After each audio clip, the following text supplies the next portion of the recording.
Ses chansons et ses pas de danse caractéristiques ont accompagné pendant plusieurs décennies la vie politique sud-africaine. Jacob Zuma, aussi adulé que détesté, a toujours cultivé une image d'homme du peuple. Jacob Zuma est bel et bien dans une cellule de ce centre de détention du KwaZulu-Natal. Le ministre sud-africain de la Justice a confirmé jeudi l'incarcération de l'ex-président, condamné à 15 mois de prison.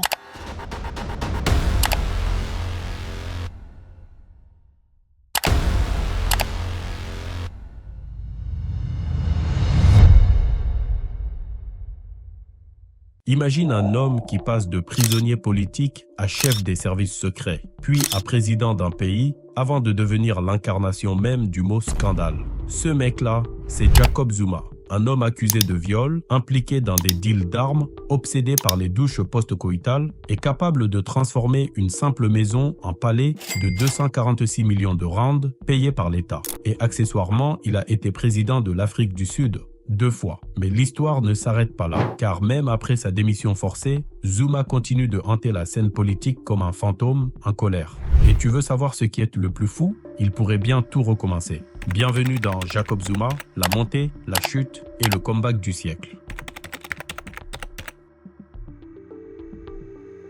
Nkandla, nord du KwaZulu-Natal. Un coin paumé fait de collines, de poussière et de silence. C'est ici, le 12 avril 1942, qu'un gamin nommé Jacob Gedley Lekiza, Zuma, voit le jour. Son deuxième prénom veut dire « celui qui rit pendant qu'il frappe ». Une prophétie, on verra. Son père, un modeste policier, meurt alors qu'il est encore petit. Résultat, pas d'école. Jacob ne pose jamais le pied dans une salle de classe. 0 diplôme. Et pourtant, il finira par diriger un pays. Comme quoi, tout est possible, surtout en Afrique du Sud. Pendant que ses potes jouent au foot, lui, il garde les vaches. Il passe son enfance à surveiller le bétail et à errer dans les collines de Nkandla. Mais à l'intérieur, quelque chose bouillonne, une colère sourde, un besoin de justice ou de revanche. En 1958, à 16 ans, pendant que d'autres rêvent de devenir star de la musique ou footballeur, Jacob Zuma rejoint l'ANC, le mouvement qui veut abattre l'apartheid. Il commence par la case jeunesse, l'ANC Youth League. Il n'a ni diplôme ni plan de carrière, mais il a ce que beaucoup n'ont pas. Une détermination solide comme le granit du Natal. L'année suivante, il enchaîne avec le syndicat des travailleurs, le SACTU. Pourquoi pas? À ce stade, tout ce qui s'oppose au pouvoir blanc est bon à prendre. Mais ce n'est qu'en 1962, à Kato Manor, qu'un virage majeur s'opère. Jacob intègre un groupe d'études politiques clandestins. Là, entre 2 lectures marxistes et 3 slogans révolutionnaires, il découvre ce qu'il veut vraiment, le pouvoir. Et justement, le pouvoir, ça s'apprend. En 1963, il est recruté par un certain Moses Mabhida, membre du Parti communiste sud-africain. Il devient officiellement un cadre de la lutte armée. Et c'est là qu'il entre dans l'organisation militaire de l'ANC. Umkhonto we Sizwe, la lance de la nation. Mais, spoiler alerte, sa brillante carrière de guerrier révolutionnaire ne dure pas très longtemps. En juin 1963, Jacob Zuma, alors en route vers la frontière, se fait choper avec 45 autres recrues. Les mecs partent pour recevoir une formation militaire. Mais au lieu de ça, c'est 10 enfermes sur Robben Island, la même prison que Mandela. Sauf que Zuma, lui, n'écrit pas de manifeste. Il observe, il apprend et il attend son heure. En 1973, Jacob Zuma sort de prison. Plus calme? Pas du tout. Il épouse Sizakele Khumalo, mais ne se calme pas pour autant. Il replonge immédiatement dans la réorganisation de l'ANC dans le Natal. Toujours plus discret, toujours plus stratège. Et à la fin de cette décennie, l'homme sans éducation est devenu un cerveau politique. Froid, calculateur et extrêmement patient. Dans les années 70 en Afrique australe, pendant que la planète vibre au son du disco, Jacob Zuma, lui, entre dans sa phase la plus discrète, mais aussi la plus décisive. La légende veut qu'il devienne un agent au service de la cause, mais pas du genre glamour à la James Bond. Non, Jacob Zuma, c'est plutôt du style à observer, écouter et construire une toile dans l'ombre. En 1975, il quitte l'Afrique du Sud pour le Swaziland, puis rapidement le Mozambique. Ce n'est pas un exil.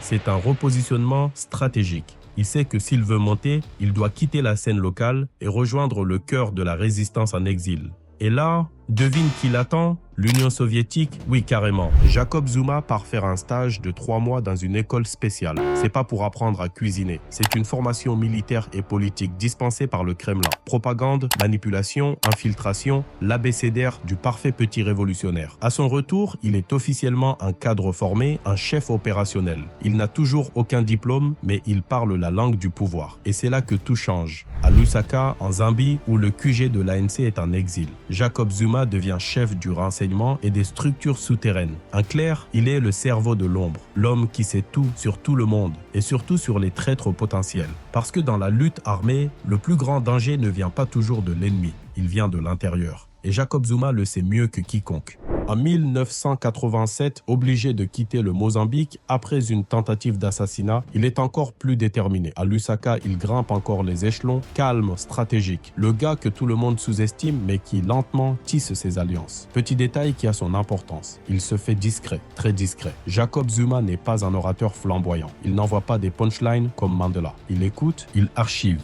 Il note les faiblesses des uns et les ambitions des autres. Bref, il bâtit un dossier noir sur tout le monde. Et ça va lui servir. Plus tard, dans les années 80, il est élu au comité exécutif de l'ANC. Il devient donc une pièce maîtresse de la machine anti-apartheid, mais toujours dans l'ombre. Le public ne connaît même pas son nom. Mais dans les couloirs poussiéreux de Lusaka et les maisons sûres de Maputo, tout le monde sait que Jacob est un homme qu'il faut avoir avec soi ou redouter.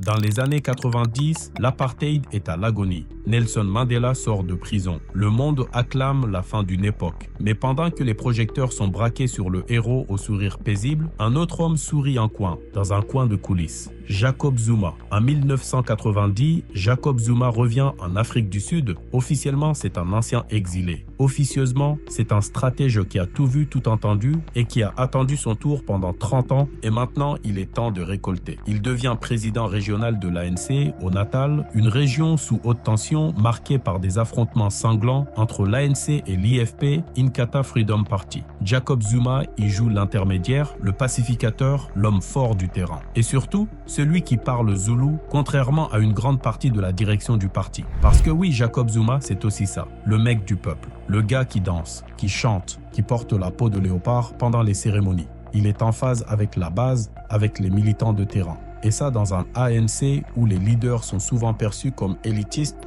ça vaut de l'or politique. En 1994, il est pressenti pour devenir Premier ministre du KwaZulu-Natal. Ça ne se fait pas, mais ce n'est qu'un faux départ. Car en 1997, à Mafikeng, il rafle le jackpot, élu vice-président du ANC. C'est clair maintenant, Jacob Zuma n'est plus un homme de l'ombre. Il vise le sommet. Et qui dit sommet, dit rivalité. Son principal rival, Thabo Mbeki, l'intellectuel, le technocrate, l'élégance en costard 3 pièces. Face à lui, Jacob joue la carte du gars simple. Celui qui danse en public, qui rit à gorge déployée et qui n'a jamais vraiment eu besoin de lire Marx pour l'appliquer. Et pourtant, sous ses airs de bon vivant, il avance comme un bulldozer, méthodique, silencieux et extrêmement bien connecté. En 1999, le deal est scellé. Mbeki devient président, Jacob Zuma vice-président. Tout semble parfait, mais la guerre froide interne commence. Parce qu'entre ces deux-là, il n'y a ni respect ni admiration mutuelle. Il y a une méfiance sourde, des réseaux parallèles et surtout un clash à venir. Et pendant ce temps-là, Jacob Zuma continue à tisser sa toile. Il place ses hommes, il construit ses alliances, il prépare la suite. Il sait que Mbeki ne lui fera jamais confiance. Mais ce n'est pas grave. Jacob Zuma n'a pas besoin de confiance. Il a la rue. Jacob Zuma est maintenant vice-président, populaire, drôle, connecté, tout droit sorti d'un manuel de survie politique. Mais voilà, il y a un truc qu'il n'a jamais su bien faire, choisir ses amis. Et parmi ses amis les plus proches, il y a un certain Shabir Shaikh, un businessman, conseiller, arrangeur de deals en tout genre, qui aurait pu passer pour un simple acolyte. Mais en coulisses, c'est lui qui tient le chéquier. Au début des années 2000, Jacob Zuma est à son apogée. Il enchaîne les cérémonies officielles, les déplacements diplomatiques, les danses traditionnelles. Mais surtout, il commence à coûter cher, très cher. Et ça tombe bien, Shaikh paie. Dépenses personnelles, payées. Frais juridiques, payés. Cravate, tissée. Loyal jusqu'à la moelle, Shaikh est convaincu que son frère Jacob grimpera jusqu'à la présidence et qu'il aura en retour sa part du gâteau. Sauf qu'en 2005, la machine s'emballe. Un tribunal sud-africain reconnaît que Shaik a versé des pots de vin à Jacob Zuma en échange de son influence dans un deal d'armement de 30 milliards de rands. Shaik est condamné pour corruption et fraude. Et comme le dit si bien le juge, ce que Shaik a fait, Jacob Zuma ne pouvait pas ne pas le savoir. C'est la première explosion publique du Zuma System. Mbeki, sous pression, le limoge comme vice-président. Mais là, petit twist, Jacob Zuma refuse de tomber. Il nie tout. Il fait campagne, il crie au complot et surtout, il se transforme en martyr politique. Dans les rues, les soutiens pleuvent. Dans les townships, il devient un symbole. L'homme persécuté par les élites, le fils du peuple qu'on veut faire taire. Et pendant que ses ennemis se frottent les mains, pensant qu'il est fini, il prépare son plus grand comeback. Mais ce serait trop simple sans un deuxième scandale. Fin 2005, une femme dépose plainte pour viol. Elle s'appelle Fezekile Kuzwayo, surnommée Kwezi. Elle connaît Jacob Zuma depuis l'enfance et elle affirme qu'il l'a violée chez lui. Et là, c'est le chaos. Jacob Zuma est inculpé. Le procès est public, médiatisé, vulgaire à un niveau jamais atteint. Il explique que la relation était consentie, qu'il savait qu'elle était séropositive et qu'il a pris une douche après l'acte pour réduire les risques de transmission du VIH. Oui, une douche, le monde entier hurle. Les activistes VIH explosent. Même les manuels de biologie crient au scandale. Mais lui, il reste imperturbable. Le procès se retourne contre la victime. Harcelé, menacé, obligé de fuir le pays. En mai 2006, il est acquitté et ressort plus populaire que jamais. Parce que dans l'esprit d'une partie du public, Jacob Zuma est devenu l'homme que rien ne peut détruire. Imagine, tu viens d'échapper à un procès pour viol. Tu es mouillé jusqu'au cou dans une affaire de corruption à 30 milliards. Ton meilleur pote est en prison. Et malgré ça, tu deviens le favori pour diriger le pays. Bienvenue en Afrique du Sud, version 2007. En décembre 2007, conférence de l'ANC à Polokwane. L'ambiance est électrique. D'un côté, Thabo Mbeki, président sortant, froid, distant, technocrate. De l'autre, Jacob Zuma, qui chante et danse sur scène. Le mec est littéralement en concert pendant un congrès politique. Et là, l'impensable se produit. Jacob Zuma est élu président de l'ANC à la barbe de Mbeki. Un mec inculpé sans diplôme au centre de deux des plus gros scandales du pays.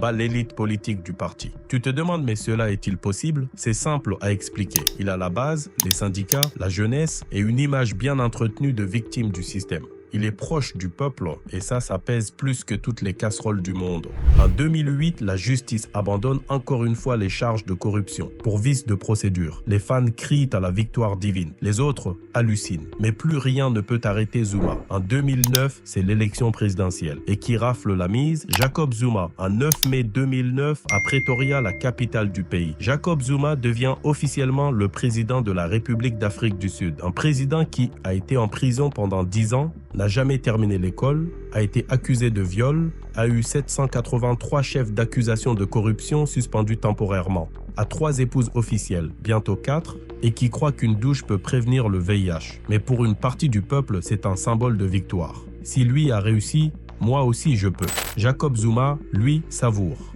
Il a tout écrasé sur son passage. Mbeki, Shaik, la justice, les médias, tout le monde. Et maintenant, c'est lui le boss. Mais le pouvoir, c'est comme le sucre. Trop, ça colle. Et très vite, il commence à confondre maison du peuple et maison personnelle. Jacob Zuma fait son retour à Nkandla. Mais cette fois-ci, ce n'est pas pour garder les vaches. C'est pour construire un palais présidentiel sorti tout droit d'un fantasme féodal au beau milieu d'un village reculé du KwaZulu-Natal. On parle ici de 246 millions de rands de rénovation payés avec l'argent public. Et pas pour rajouter un interphone et une clôture. Jacob Zuma voit grand, très grand. Au programme, un amphithéâtre privé. Une piscine de lutte contre l'incendie. Ouais, bien sûr. Un centre de visiteurs, un enclos à bétail, un héliport et même un bunker souterrain. Tout ça officiellement pour des raisons de sécurité. Mais quand les médias dévoilent le projet en 2013, les Sud-Africains voient autre chose, Zumaville. La presse s'emballe, l'opposition hurle et le peuple, lui, rit jaune. Parce que pendant que l'économie tangue, que le chômage explose et que les inégalités s'aggravent, le président se fait un complexe résidentiel de super-vilains. Et le pire, quand la Public Protector Thuli Madonsela publie son rapport en 2014, elle est claire. Les travaux dépassent largement ce qui est nécessaire pour la sécurité. Le président doit rembourser. Jacob Zuma répond quoi? Moi, rembourser pour un enclos à vaches, c'est pour la nation, madame. L'affaire traîne. Jusqu'à ce que la Cour constitutionnelle, fatiguée du cirque, le condamne officiellement en 2016. Oui, Jacob Zuma a violé la Constitution. Oui, il doit payer. Et là, miracle, il accepte. Il paiera. Mais avec quel argent? Mystère. En 2016, Zuma rembourse 7,8 millions de rentes. D'où vient la somme? D'un prêt, d'un arrangement, d'une autre caisse noire? Personne ne le sait. Et très franchement, personne n'est vraiment surpris. Mais cette affaire laisse une tache indélébile sur sa présidence. Il n'est plus un président du peuple. Il est devenu un symbole de l'impunité, un roi dans son palais de campagne pendant que le peuple crie famine. En décembre 2015, c'est l'été en Afrique du Sud, mais dans les couloirs du gouvernement, c'est la panique. Le 9 décembre, Jacob Zuma, dans ce qui ressemble à un coup de tête géopolitique, vire le ministre des Finances Nalanda Néné. Pourquoi? Parce que Néné a eu l'audace de dire non à un projet de centrale nucléaire extrêmement coûteux, piloté avec surprise, la Russie de Vladimir Poutine. On parle ici d'un deal nucléaire à 1000 milliards de rand. Oui, 1000. Pas pour demain. Pas pour après-demain, mais tout de suite dans un pays qui n'arrive déjà pas à faire tenir ses centrales électriques actuelles. Zuma, sans prévenir personne, le remplace par David Van Rooyen, un député complètement inconnu du grand public. Le gars n'a aucune expérience en finance. Et pourtant, pendant 4 jours, il tient le portefeuille le plus important du pays. Résultat immédiat, le rand s'effondre, les marchés paniquent, la bourse dévisse, le pays perd des milliards en quelques heures. Twitter s'enflamme. Le hashtag Zuma doit tomber devient viral. Les rues grondent. Même au sein de l'ANC, c'est la panique. 4 jours plus tard, Jacob Zuma recule. Il nomme Pravin Gordhan, l'ancien ministre viré 2 ans plus tôt, pour tenter de rassurer les marchés. Mais le mal est fait. Ce coup de folie nucléaire révèle plusieurs choses. Que Zuma est prêt à tout pour imposer ses deals. Qu'il n'hésite pas à torpiller l'économie pour ses objectifs personnels. Et surtout, que quelqu'un d'autre tire peut-être les ficelles. Et ce quelqu'un a un nom. Les Gupta, une famille d'origine indienne multimillionnaire très proche de Zuma, trop proche. Mais ça, c'est le sujet du prochain chapitre. Imagine une fratrie de milliardaires venus d'Inde. Ajay, Atul et Rajesh Gupta. 3 frères débarqués dans l'Afrique du Sud post-apartheid avec des valises pleines de rêves et un agenda bien huilé. Leur arme, l'argent, leur cible, le pouvoir. Et leur accès VIP, Jacob Zuma. Au départ, les Gupta sont de simples hommes d'affaires. Mais rapidement, ils deviennent intouchables au sens propre. Ils dînent avec les ministres, ils nomment les ministres, littéralement, et même les enfants Jacob Zuma travaillent chez eux. Son fils, Duduzan Zuma, bosse pour les Guptas. Et apparemment, il ne fait pas que le café. Il est l'intermédiaire, le facilitateur, le lien de sang entre le business et la présidence. Mais ce n'est qu'en 2016 que le scandale prend une ampleur délirante. Une fuite massive d'emails révèle que les Gupta ont littéralement rédigé des discours ministériels à la place des ministres, organisé les nominations de hauts fonctionnaires, obtenu des contrats d'État sans appel d'offres, et siphonner des milliards de rands via des entreprises publiques. Et Jacob Zuma, il dit qu'il ne voit pas le problème. Les Gupta sont mes amis depuis longtemps. Mais il y a un hic. Des ministres commencent à parler. Makebisi Jonas, ancien vice-ministre des Finances, déclare publiquement « Les Gupta m'ont offert le poste de ministre des Finances, à condition que je serve leur intérêt. » Et c'était avec l'aval du président. Boum. C'est le début de ce qu'on appellera State Capture, la captation de l'État. Un concept où l'appareil gouvernemental devient un guichet pour intérêts privés. Des entreprises comme Eskom, Transnet, Rasa sont toutes soupçonnées d'avoir été vidées de leur substance au profit des Guptas faisant référence à Zuma et les Gupta. Les preuves s'accumulent, les témoins se succèdent et le peuple comprend qu'il n'a pas élu un président mais un PDG de République SA. En 2016, la Public Protector Thuli Madonsela publie un rapport explosif. Zuma doit être inquiété pour sa proximité avec les Gupta. Une commission d'enquête doit être mise en place. Zuma refuse. Il traîne. Il temporise. Il tente même un interdit judiciaire pour empêcher la publication du rapport. Mais trop tard. Le roi est nu. Et bientôt, son propre parti va le lâcher. Mais Zuma, il n'a pas dit son dernier mot. À ce stade, Jacob Zuma est cerné par la justice, par la presse, par ses opposants, par son propre parti. Mais comme toujours, il refuse de lâcher. Et quand Zuma est dos au mur, il ne panique pas. il attaque. Sa première cible, la justice. Quand la Cour constitutionnelle lui ordonne de rembourser les travaux de Nkandla, Zuma tergiverse. Il nie, il joue les martyrs, il dit que c'était pas si clair. Puis quand il comprend qu'il ne peut plus fuir, il paie. Mais avec un prêt mystérieux dont on ne verra jamais les preuves. Ensuite, c'est le tour de la Public Protector, Thuli Madonsela. Elle a enquêté sur Nkandla, elle a enquêté sur les Gupta. Elle est incorruptible, déterminée et surtout, elle publie le fameux rapport State of Capture qui lie Zuma au Gupta de manière accablante, sort en novembre 2016. Réaction de Zuma, il tente de faire interdire sa publication, puis la conteste, puis dit qu'il faut une autre enquête, puis une autre enquête sur l'enquête. Spoiler, ça ne marche pas. Sa deuxième cible, le fisc, le SARS, le service des impôts sud-africains, est l'un des organismes les plus puissants du pays. Qu'à cela ne tienne, Zuma installe Tom Moyane, un de ses fidèles, à la tête du SARS. Et là, purge. Les cadres honnêtes sont virés. Les dossiers sensibles disparaissent. L'organisation est dévastée de l'intérieur. Sa troisième cible, le ministère des Finances. Tu te rappelles de Pravin Gordhan, le type revenu en urgence après le fiasco Van Rooyen. Eh bien, en 2017, Zuma le renvoie. Encore. Et cette fois, il le remplace par Malusi Gigaba, un loyaliste notoire. L'objectif est clair, contrôler le trésor. Parce qu'un président sans budget, c'est comme un braquage sans voiture de fuite. Mais ce remaniement provoque une onde de choc international. Les marchés s'effondrent. Les agences de notation dégradent la note du pays. Même des membres de l'ANC commencent à dire « ça sent un peu le roussi, non ?»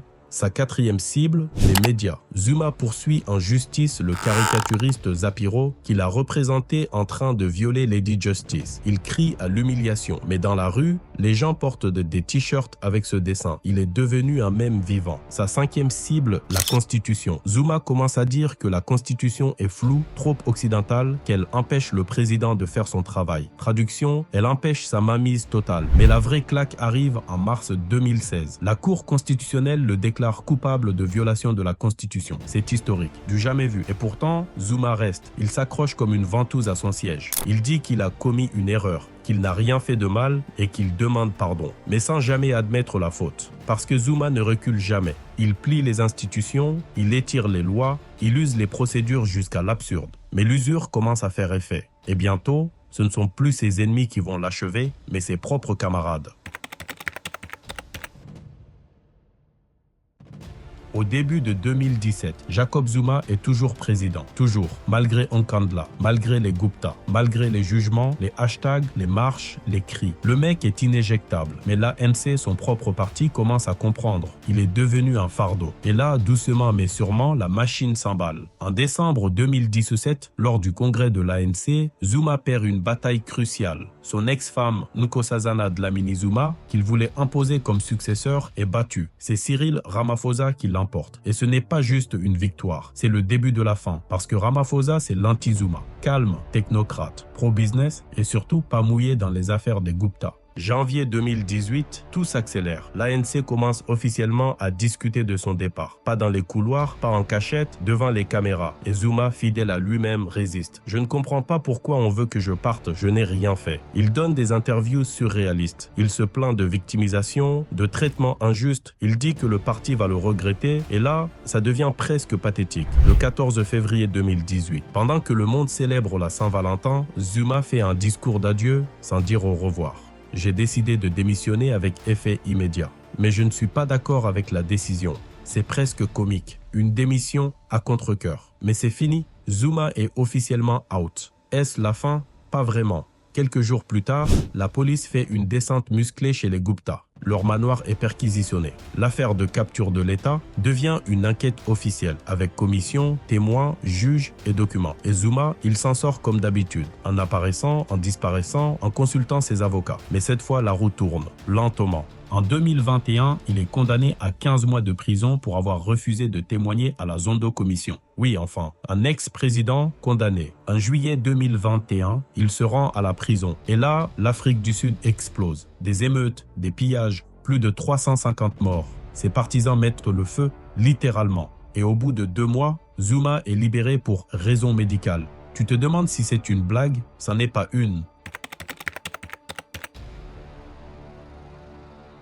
En 2022, Jacob Zuma n'est plus président, il a été condamné, incarcéré, libéré, détesté, moqué et pourtant, il revient. Mais pas comme simple commentateur à la retraite. Non, Zuma refuse de disparaître comme un vieux dinosaure politique. Il revient avec un plan de vengeance. L'objectif est clair, faire tomber ceux qui l'ont fait tomber. Cyril Ramaphosa, l'ANC et tout le système qui selon lui l'a trahi et pour ça, il lui faut une arme, un nouveau parti politique. Son nom, Umkhonto we Sizwe. Oui, comme l'ancienne aile militaire de l'ANC pendant l'apartheid. Un clin d'œil provocateur, un acte de défiance pur et simple. C'est un peu comme si un ex-chef d'État français créait un parti appelé Résistance 44. Zuma lance ce parti dans un rassemblement à Soweto en décembre 2023. Il monte sur scène, chapeau zoulou sur la tête, chant guerrier à la bouche, sourire aux lèvres. Et le public en délire. Parce que malgré tout, Zuma a encore des fans. Et pas qu'un peu. Au KwaZulu-Natal, sa province natale, il est une légende. Les gens disent qu'il a été piégé, qu'il s'est battu pour eux, qu'il n'a jamais volé, juste aidé ses amis. Et sa stratégie est limpide. Diviser l'ANC, ramasser les mécontents, les nostalgiques, les déçus et surtout faire mal là où ça compte, dans les urnes. En janvier 2024, coup de théâtre. Le comité électoral décide que Zuma ne peut pas se présenter aux élections législatives à cause de sa condamnation. Mais 5 jours plus tard, une cour supérieure annule la décision. Zuma est de nouveau candidat. Le mec est un phénix politique. Tu le brûles, il revient. Tu l'emprisonnes, il chante, tu le vires, il crée son parti. Et ce n'est pas juste symbolique. Les sondages indiquent que son nouveau parti, MK, pourrait faire perdre la majorité absolue à l'ANC pour la première fois depuis 1994. Imagine le coup de massue. Zuma hors du système, en train de détruire le système de l'intérieur.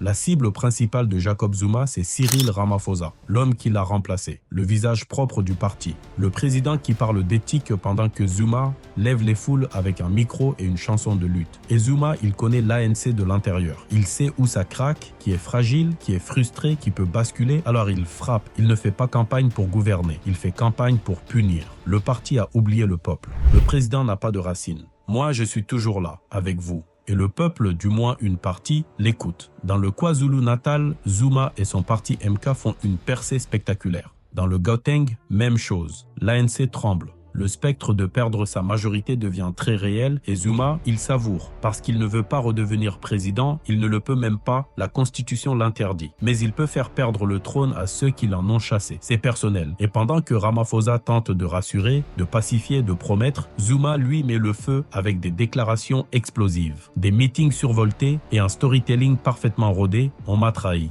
Je suis toujours là. L'ANC d'aujourd'hui n'est plus celle de Mandela. Et le plus fou, ça marche. Il draine les foules, il impose ses thèmes dans le débat, il oblige l'ANC à se repositionner. Et pour la première fois, c'est lui qui joue le rôle du faiseur de roi. Pas mal pour un homme accusé de 783 crimes. Jacob Zuma a défié la prison, défié la presse, défié la justice et aujourd'hui, il défie le temps. À 82 ans, il continue de faire trembler les institutions, d'aimanter les foules, de déchirer les partis. Il est inclassable, insubmersible, incontrôlable. Alors que restera-t-il de lui? Une légende, un cauchemar, un cas d'école en sciences politiques ou simplement la preuve qu'avec du charisme, un bon champ de lutte et une impunité bien entretenue, on peut survivre à tout. Et voilà, on arrive à la fin de cette incroyable histoire de Jacob Zuma. N'hésite pas à t'abonner à la chaîne et à activer la cloche pour ne rien rater de nos prochaines vidéos. Ton soutien m'aide énormément à continuer à produire du contenu de qualité. Merci du fond du cœur, à plus.